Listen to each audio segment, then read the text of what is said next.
we want to create a mathematical theory of agents. What do we mean by that, and why is it important? So informally, an agent is a system that can effectively pursue some goal in an unknown environment. So, for example, a thermostat is a system that you can regard as kind of pursuing some goal of like maintaining the temperature, but it only works in some very particular environment. Like if you sort of switch the wires of the thermostat or like put it into some place where its heating or cooling system is not functioning the way it's designed to be functioning, the thermostat will not somehow learn that things are behaving differently now and adjust to that.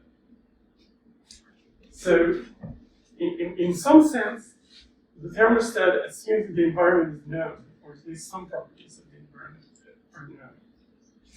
Whereas, when we talk about an agent, we mean that the system has to be able to pursue the goal in some pretty wide range of different environments. So another way to think about this is that an agent is something that kind of observes the environment, creates some kind of a sophisticated model, and then uses this model to plan. Right? So there's like, let's say there's like observation, then there's something like observation, and there's like creating models, and then there's like making plans,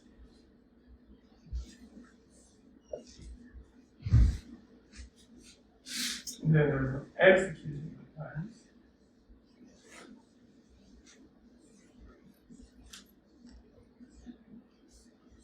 And making prior observations while executing the plan. This is correct the whole thing. So it's sort of similar to what's called the OODA loop. So an agent is something that can implement this loop and in a way that effectively promotes some particular goal in some very rich set of different environments. Informally, again, what does it mean very rich? This is something that you need to delve into deeper. So why is this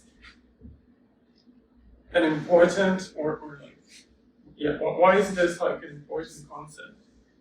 Because in some sense, this loop, this object is what is at the heart of the AI risk problem, right?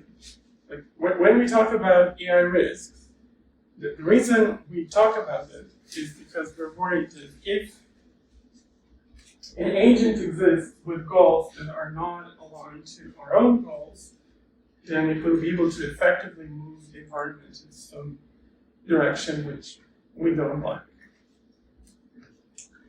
And all the parts here are really load bearing kind of thing.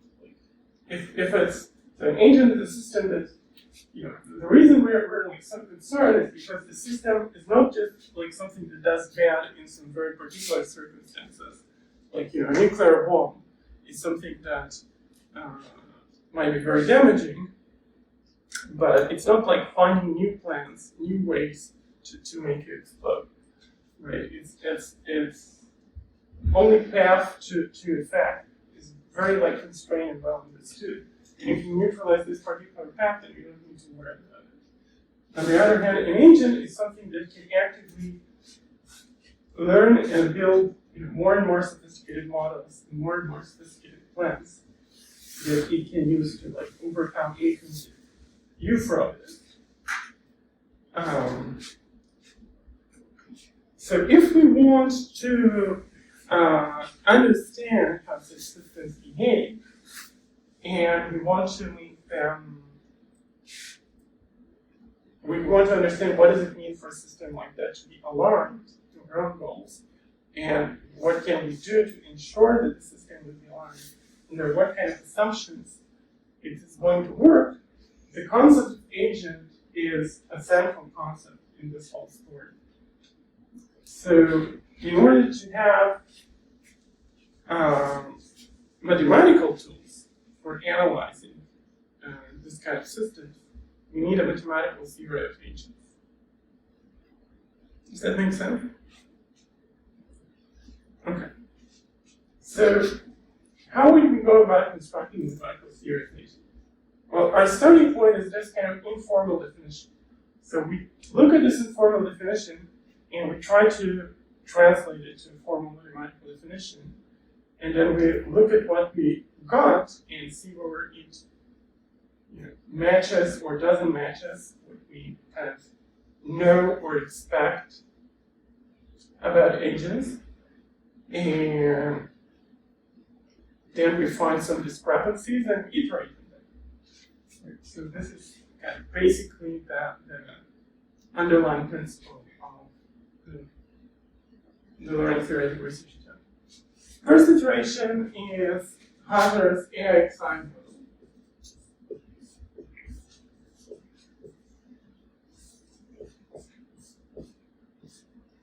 So Marcus Hader came up with this particular proposal of how should we define agent or general intelligence. And the way it works is, so we imagine there being some agents, which is it's like a computer or something.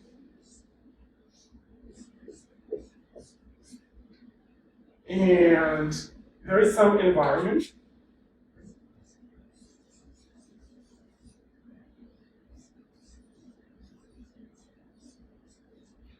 And the agent can take some actions that affect this environment and make some observations.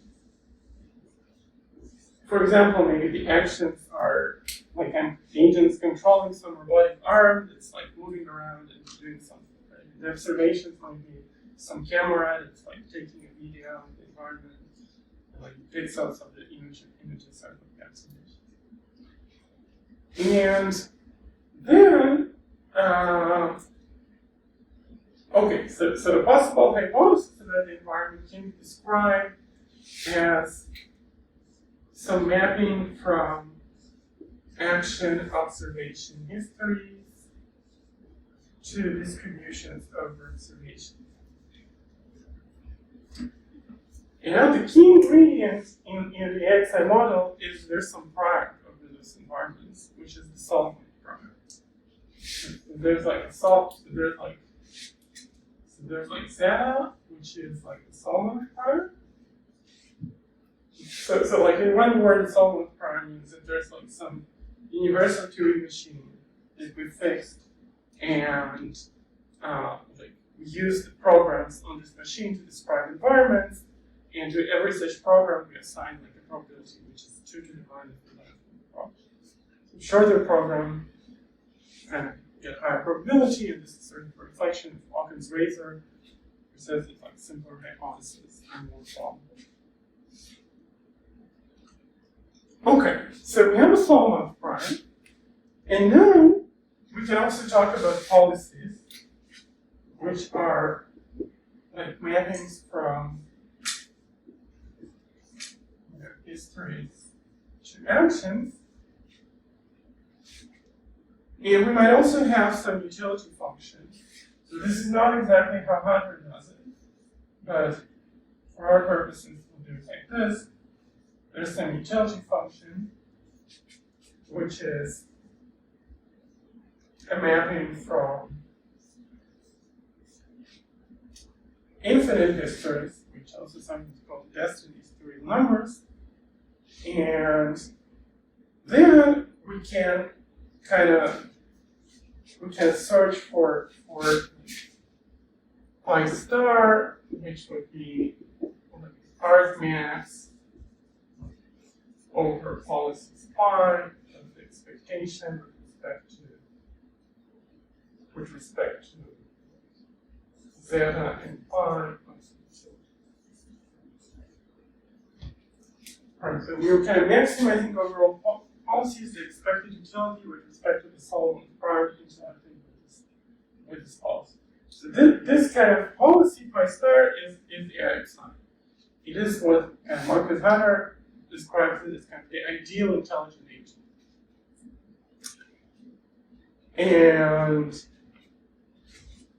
And this is like an interesting model, but there's a whole list of questions that it doesn't answer, or like aspects of agency that are not really captured here.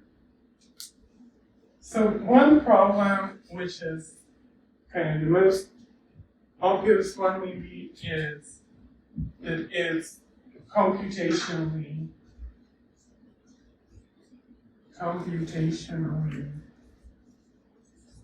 infeasible.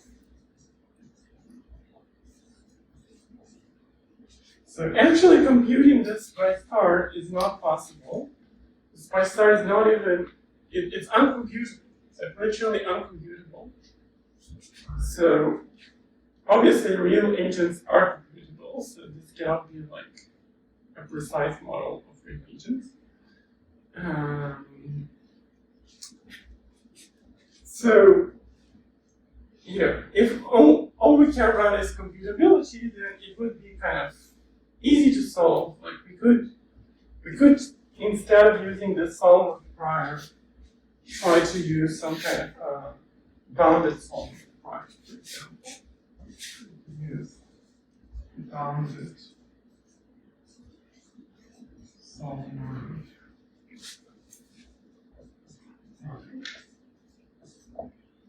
So this means that, for example, instead of considering all possible programs, we only consider programs that run in some particular time complexity, right? Or we just, when the program is running, if it's running like too long, then we just terminate it, output 0, whatever. So we can kind of, it's kind of easy to brute force describe some kind of prior which takes not only description complexity into account, but also penalizes some computational complexity in some way. There might be some slightly better or worse ways to do it. It's not hard to write down such a way. But this is still like not. So this is still not going to work because the thing is because like actually finding the optimal policy under such a prior is still going to be NP hard.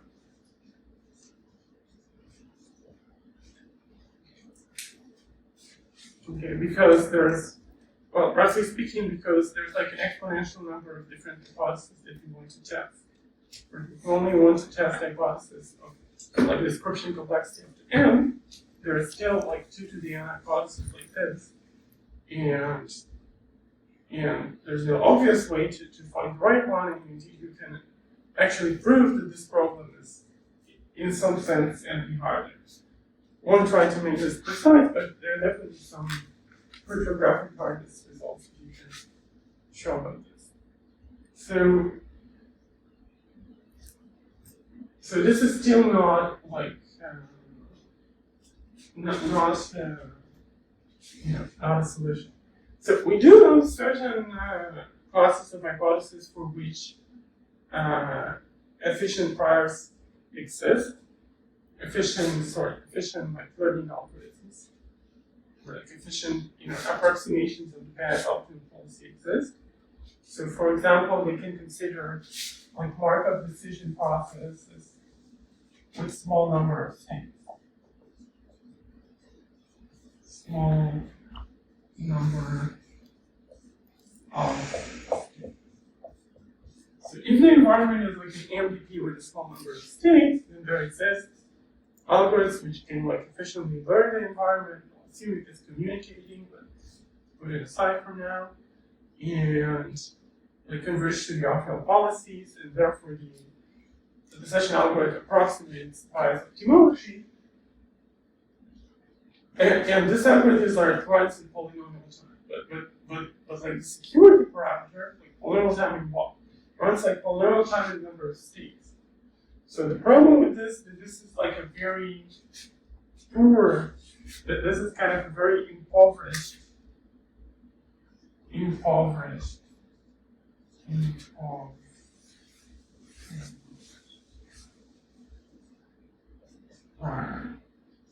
not sure I spelled impoverished.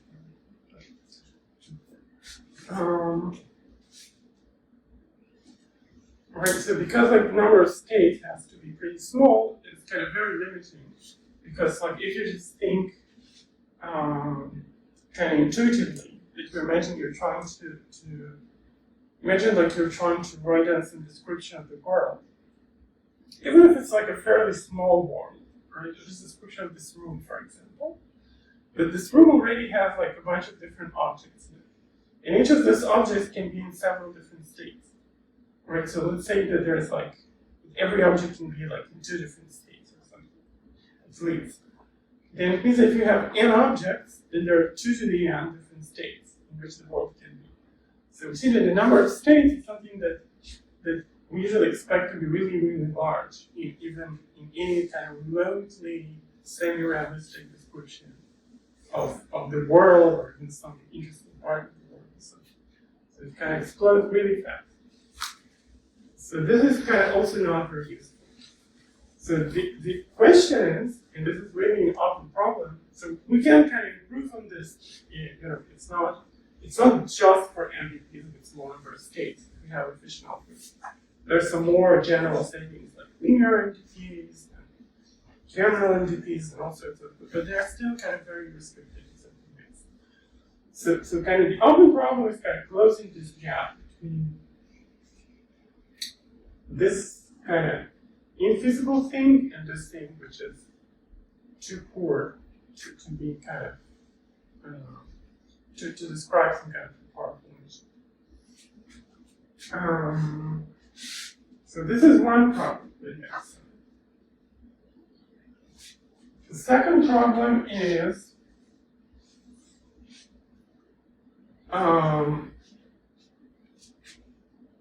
lack of Frequentist guarantees.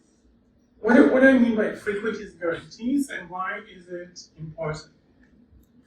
So Frequentist guarantees, this name, it kind of alludes to Frequentist statistics. So in Frequentist statistics, we have methods that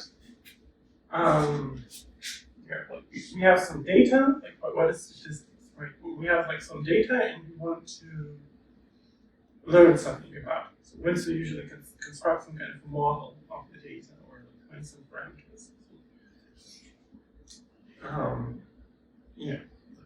Some like unknown parameters of the model that generates the data or something like that. So a frequentist method is like any method for which we can prove that as the amount of data keeps growing, this method will converge to the correct answer. And hopefully also it improves some quantitative bounds on how fast it converges. And this thing also kind of found its way into learning theory. And learning theory is also about frequentist guarantees. So it's like we're talking about some machine learning algorithm, and we want the algorithm to converge to the right model as more and more data accumulates. So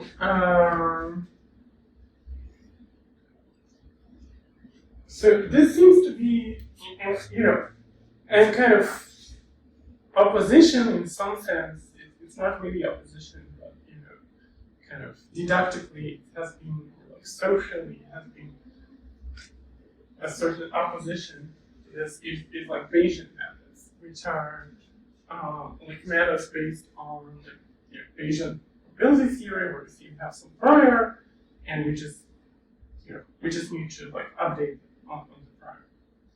So I say opposition in quotes because those two things, they don't really contradict each other.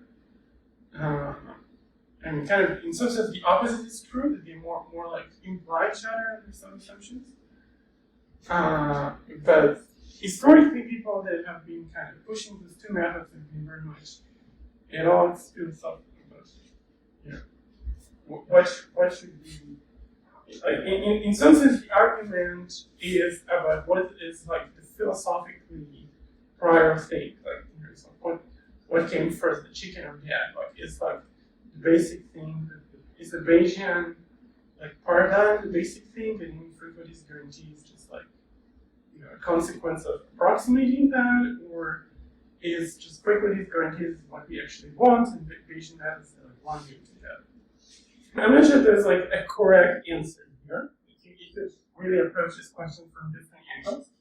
But certainly the Frequentist perspective is interesting because, well, for a number of reasons. One reason is just like philosophically, you know, we don't believe in a prior of universes. We believe in one particular universe. So if someone tells you, okay, I just have a prior now dating event, and you can ask, okay, that's not, but how do you, like, what does it mean that in our particular universe we're going to succeed? You know, maybe on average, you're kind of do okay or something, but in some particular universes you might fail terribly. So like, why is this kind of average over some kind of an imaginary prior, which we're not really going to visit as other universes, right? Why is that what matters? So, in some sense, you can kind of view it as, so this is kind of like an essay. There's like this invasionism.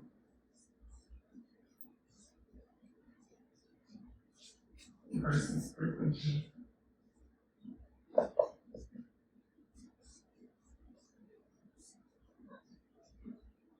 And in some sense, this is kind of related. This is related to the issue of generalists versus specialists.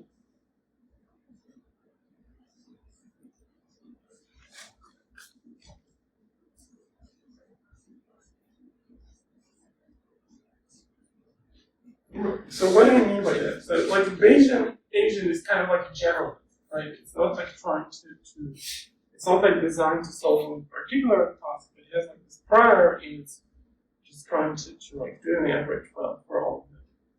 So whereas a specialist is someone who is like designed to solve this very particular task or like do well in this very particular environment.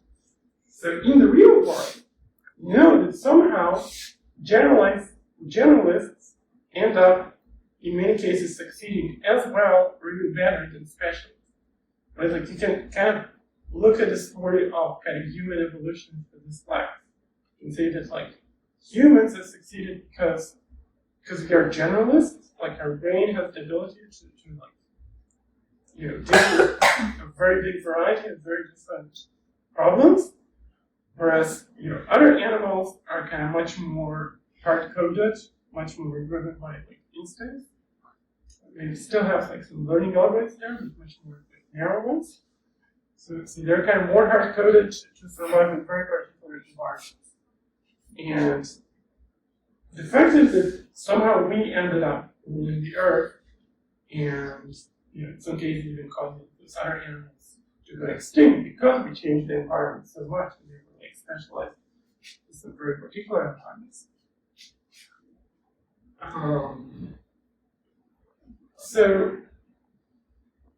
this motivates the search for frequent difference. If you can show that, like, your kind of Bayesian algorithm has frequent guarantee, or if you show that this Bayesianism is really secretly equivalent to frequentism in some sense in your setup, then you explain why generalists can be specialists, because you have shown that the generalists can actually converge to as well as the, you know, optimally for every given hypothesis or every given environment. So it feels like something that needs to be explained. And it can also be like a story for kind of why are agents selected? Right? So this is kind of another kind of motivating question here is why are agents selected for?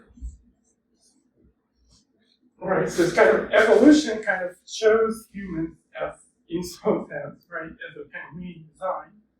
And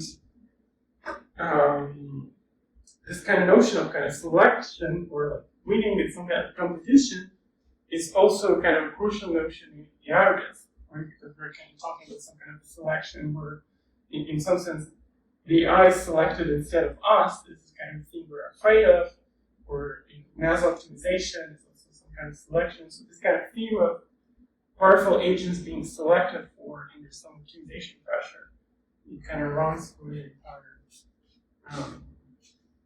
the entire kind of domain of thinking about AI risk-related problems.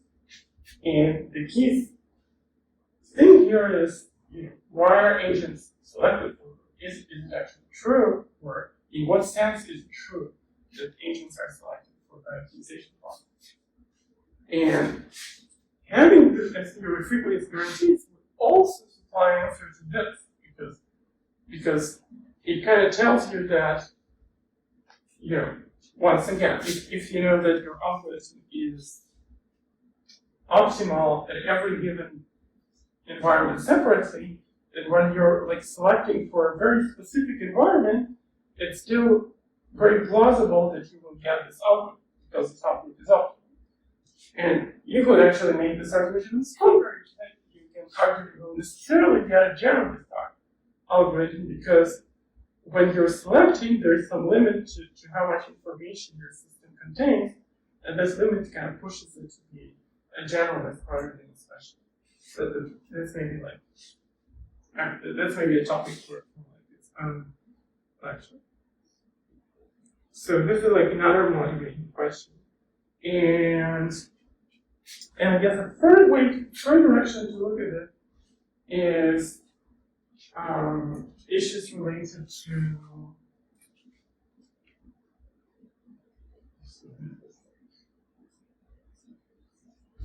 learnability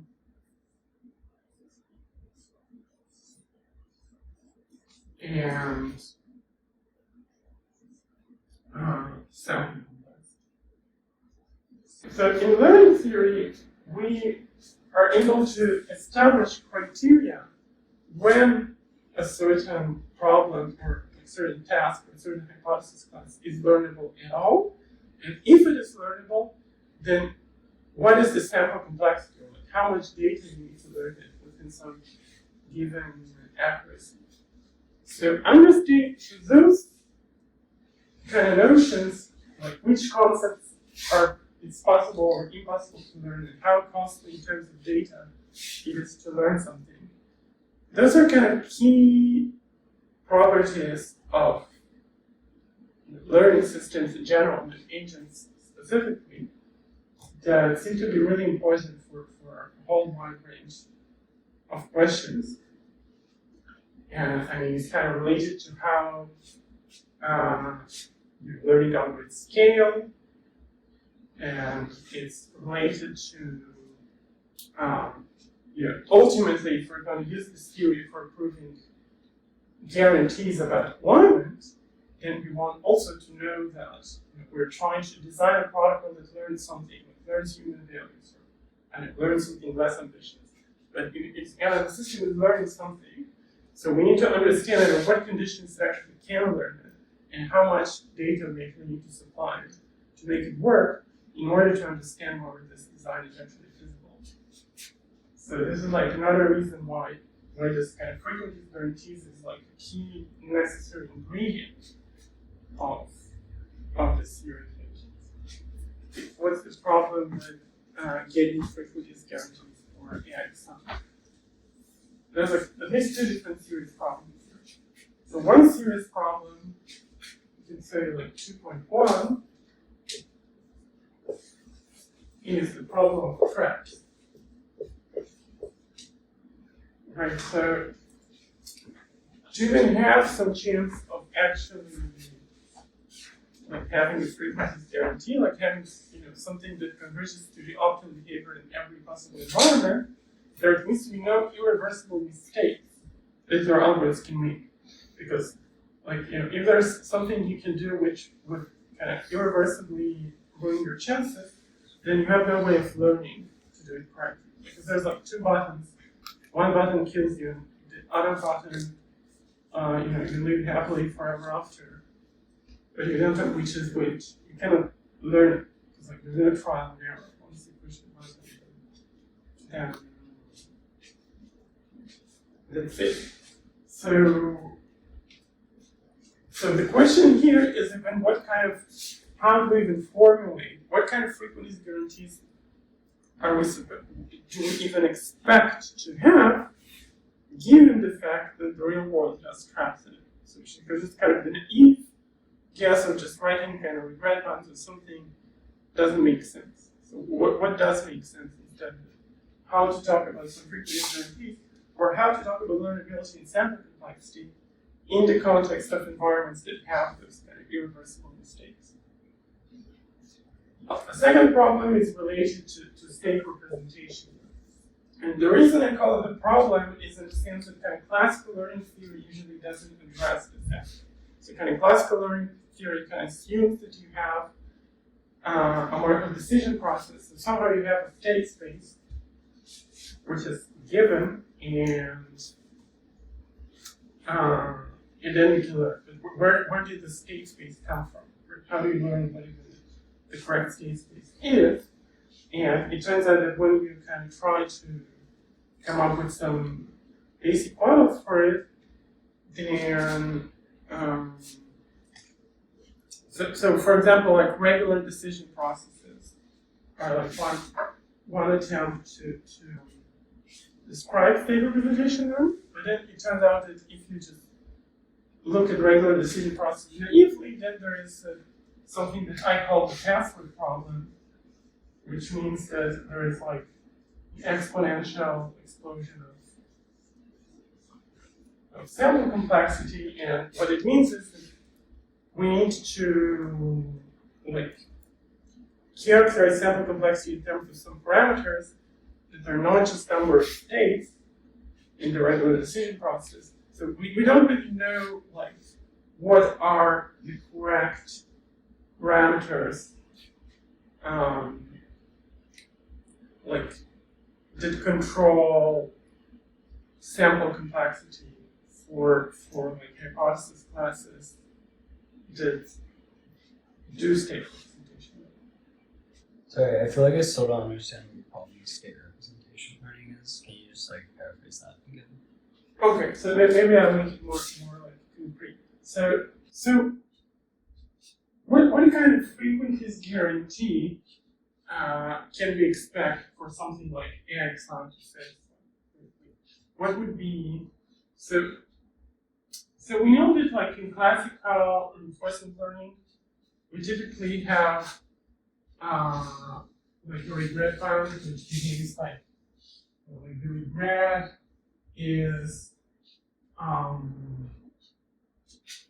something let's say something polynomial in number of states, in number of actions, divided by square root of n, where n is the time horizon. I think it's typically this time horizon goes to infinity, regret goes to 0. So this kind of typically the sort of things can happen in classical reinforcement. So now, okay, so what kind of results can we and also the diameter of the MPP. So the diameter of the MPP is like, diameter means that, like, if you have two states in an MDP and you want to go from one state to the other state, then how much time it takes you in expectation to get there, like the two farthest states. So usually you have like this kind of bounds, and the diameter has to appear there because of problem 2.1. Right? Kind of the diameter, it kind of measures how easily reversible everything in your MDP is. If it's very easy to get from any state to the other state, then whatever happens, you can always like, go back quickly. Right? So it kind of means that everything is reversible. So you have to have some kind of parameter like that because of problem 2.1. So, and yeah, the reason it scales with states and actions is, well, because it's tabular reinforcement learning. So then there's like more sophisticated models, which instead of which consider some kind of family of MDPs, which is kind of low dimensional in some sense, and then it's like polynomial in some kind of dimension parameter. So this is like some kind of dimension parameter for which, it could be like the dimension of the feature space, it's like linear MDPs, or there's like different notions of dimensions. I won't go into that now, but that's like, roughly speaking, like how many parameters you need to specify in the process in your class in a good way for some definition. So, okay, so now suppose I wanted to come up with a regret bound for AIXI, right? And how would it look like? So, and suppose I would only allow to have environments which are like reversible, so you have like a finite dimension. So I would kind of expect to have something polynomial in the Kolmogorov complexity and the diameter divided by square root of n, right? That seems kind of the natural thing to expect. You know the diameter has to be in there.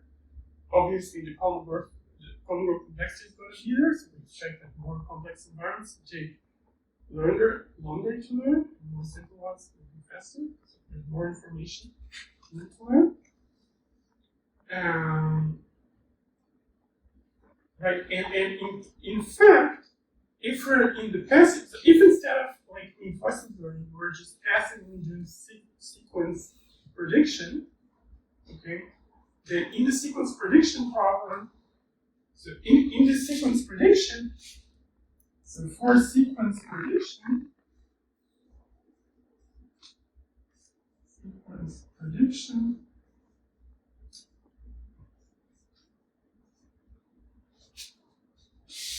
we do have things that behave like something polynomial in the Kolmogorov complexity, and I'm not sure even how it behaves with n. I think it might even be better than square root of n, but at least as good as this. So for sequence prediction, with the Solomon prior, there are actually theorems you can find in papers that give you regret bounds that look something of this shape, roughly speaking. And here you of course don't need the diameter because you're just predicting the sequence, and there's no like irreversible thing that can happen. So it seems naively that because this is what we have for sequence prediction, this is the sort of regret bound that we want to have for the course of the. What's an example of, like, can you name off the top of your head any papers that show this? Just so an example of paper that shows this? Yeah, I think I just like want to maybe see an example of like how. It's just, so you can, so Marcus Harder has an entire textbook called Universal Intelligence. And yeah, so not a lot of, so just kind of in terms of academia's social dynamics, not a lot of people have been working on this stuff. Like Marcus Harder and like his students are mostly almost the only people who are doing things like someone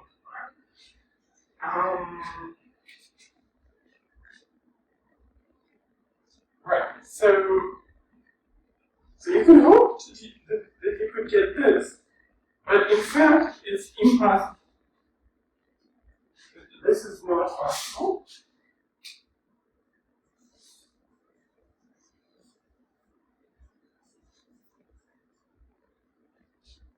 And why is this impossible? Because, so there's like a simple example which shows you that you can never have a bound like this, which I call the password problem.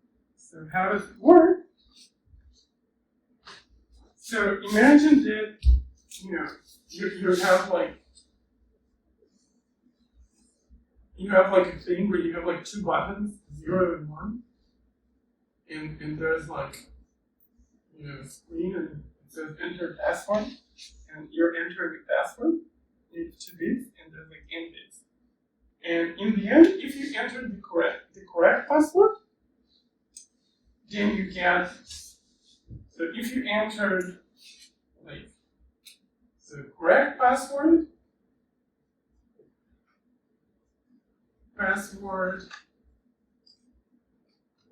you get like a reward of 1, and if you enter the incorrect password,